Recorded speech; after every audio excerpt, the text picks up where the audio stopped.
इतना सुंदर विवेचन। मैं तो संकोच कर रहा था सुबह बोलने में, बहुत सकुचा के कह रहा था कि भैया मर्यादा पुरुषोत्तम ठाकुर जी के भाव हैं, धीरे धीरे कहूँ कहीं अयोध्या वाले बुरो ना मान जाएं। लेकिन यहाँ तो पूरो सभी खोल गए पूज्य महाराज जी, कछु नहीं छिपायो। तो यही तो अब मुझे पता चल गया ना। अब कल से सुनियो श्री रघुनाथ जी के सुंदर भाव, श्री ठाकुर जी के ऐसे सुंदर भाव। बंधुओं, कभी कभी लगता है लाल जी ने सेवा अपनी पूरी लीला केवल हमको प्रसन्न करने के लिए की, ताकि हम आप सब वैष्णव जन जब एक संग एकजुट हों तब उसी चर्चा को सुन के हम सब प्रसन्न हो जाएं, आनंदित हो जाएं, खिल उठें, हम सबको एक दिव्य शांति का अनुभव हो। इसी के लिए ठाकुर जी की संपूर्ण लीला है। तो अब हम ज्यादा विलंब नहीं करें, ठाकुर जी के सन्मुख आज रास है। तो एक प्रत्यक्ष गोपी यहाँ पधारी है उड़ीसा से, गरिमा जी वो मंच पर पधारें और ठाकुर जी के सन्मुख मंगलाचरण प्रस्तुत करके अपने भाव को सुंदर सुसज्जित करें। आप सब लोग ध्यान से सुनो। भैया ये पीछे कौन के बालक खो गए हैं?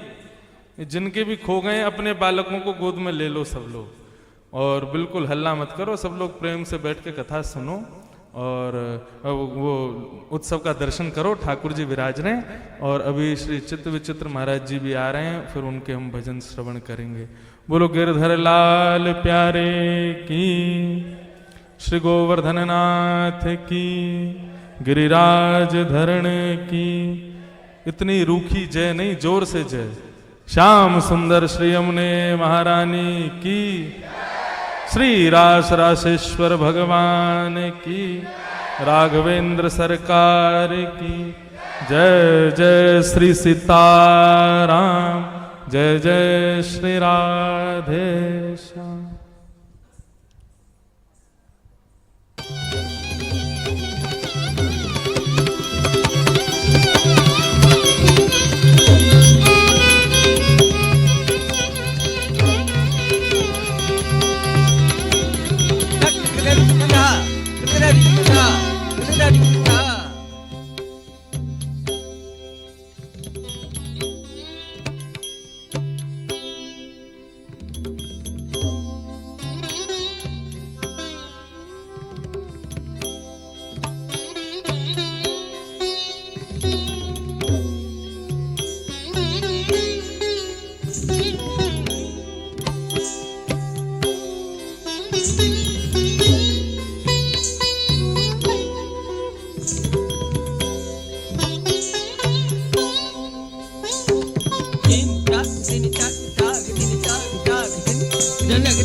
जगन्नाथ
बहुत सुंदर, अद्भुत, अति अद्भुत। मानो ऐसा लगो कि श्री जगन्नाथ जी ही रास में पधारे हों आज गिरधर लाल जी के रूप में। खूब सुंदर, इतनी हल्की ताली बजाते हैं, आप लोगों को सर्दी लग रही है। हाँ, बोल गिरधर लाल की। गरिमा जी को बहुत बहुत धन्यवाद, इतना सुंदर ठाकुर जी के सन्मुख अपना भाव प्रस्तुत किया। अब पूज्य महाराज जी के आप आशीर्वाद लें। वहाँ महाराज जी ठाकुर जी का चित्रपट और पटका प्रदान करके आपका सुसम्मान कर रहे हैं। लाल जी के रास में आपने प्रवेश किया तो ऐसी गोपी महाराज जी पधारी है जो रास करके आई है ठाकुर जी के संग। ये सौभाग्य है इनका। हम आप सब लोग इनका खूब खूब आभार व्यक्त करते हैं। लाल जी के आप खूब उपासी हैं। अभी कथा करके हम जय हो भाटापारा से बक्सर की ओर जा रहे थे तो मध्य में राउल केला स्टेशन पड़ा। वहां पर 56 भोग और ठाकुर जी के सारे साज सज्जे आपने तैयार करके भिजवाए। इतना सुंदर भाव हर युवा बालक का ठाकुर जी के प्रति हो जाए तो हमारा धर्म, हमारी संस्कृति, हमारे सब वेद पुराण सब सुरक्षित हो जाएं। ऐसे बालकों से हम बालकों को सीख लेनी चाहिए। ऐसे बालकों को बहुत बहुत धन्यवाद। बंधुओं, ठाकुर जी यदि हमें कोई कला देते हैं, उस कला से संसार को रिझाना और उस कला से ठाकुर जी को रिझाना, दोनों में बहुत भेद है। सूरदास जी महाराज को लिखने की कला, गावे की कला तो थी, लेकिन सूरदास जी में एक कला और थी कि सूरदास जी के सामने जो आके प्रणाम करता था और सूरदास जी से वो कुछ भी पूछता कि मेरे बेटे का ब्याह कब होगा, या मेरा ब्याह कब होगा, या मेरी संपत्ति कब प्राप्त होगी, मेरा काम कब बढ़िया चलेगा, सूरदास जी तिथि सहित बता देते थे, भविष्य कथन करते थे सूरदास जी। एक बार उनके पिताजी ने सूरदास जी से कहा कि सूरदास, तुम अपने इस क्रिया के कुछ दक्षिणा लिया करो, लोग तुम्हारे पास लाइन लगा के आते हैं पूछने के लिए, तो कुछ लिया करो इसके लिए। तो सूरदास जी ने कितना सुंदर उत्तर दिया। बोले, पिताजी, मुझे ये गुण ठाकुर जी ने प्रदान किया है। ठाकुर जी के द्वारा प्राप्त गुण को मैं संसार में व्यय करके उसको बेच नहीं सकता। मैं उससे ठाकुर जी को भी प्रसन्न करूंगा।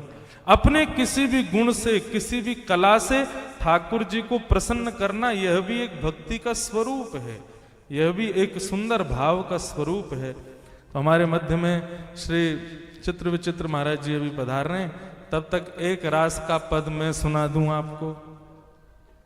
हो बन नाचे नटनी को।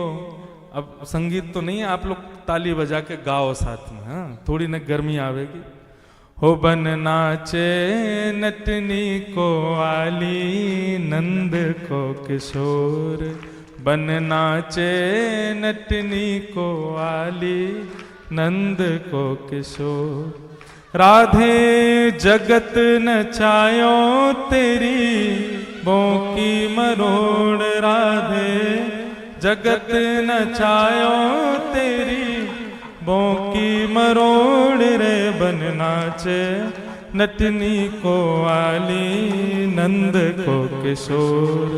बन नाचे नटनी को आली, नंद को किशोर। बोलो वृंदावन बिहारी लाल की, श्री कुंज बिहारी लाल की।